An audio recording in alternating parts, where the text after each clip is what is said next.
Premier, you've in the past had, on occasion, had strong words for the Prime Minister and his actions.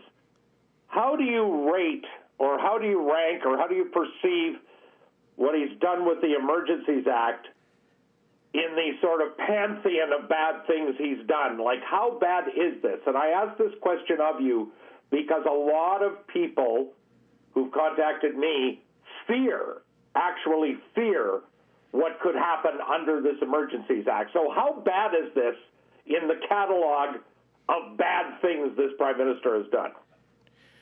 I think this is one of the biggest mistakes of any modern Canadian government. I think it's ironic that the son of the Prime Minister who brought in the War Measures Act to roll tanks onto the streets in 1970 has now decided to bring in the successor legislation to the War Measures Act, the Emergencies Act, with no good reason. This Prime Minister created the problem to begin with his trucker vax mandate.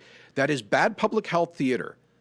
A few thousand unvaccinated truckers who could maybe take a negative rapid test in the isolation of their cabs are somehow a public health menace in a continent with tens of millions of active COVID infections. This is ridiculous. He brought in that requirement just as the rest of the world started dropping public health restrictions. After months of an exemption, it made no sense. And then when truckers started to protest, he basically started calling all of the people who disagreed with him Nazis, calling them names, inflaming the situation.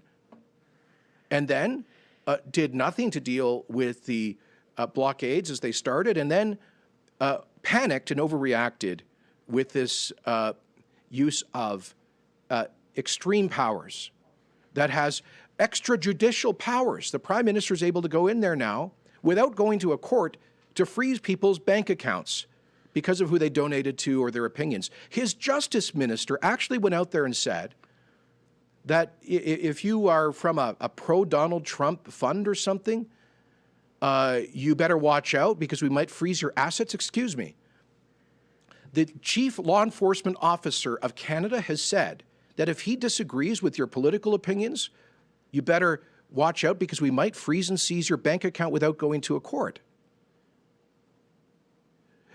Rick, when we look back on Canadian historical injustices, we usually think about things like the internment of people of Ukrainian origin during the First World War, the internment of Japanese and Italian Canadians in the Second World War, and the War Measures Act in 1970.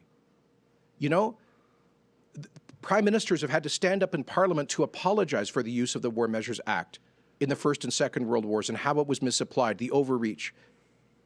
So I can't believe that he's going down this path. It is to try to distract, I think, from a problem that he created.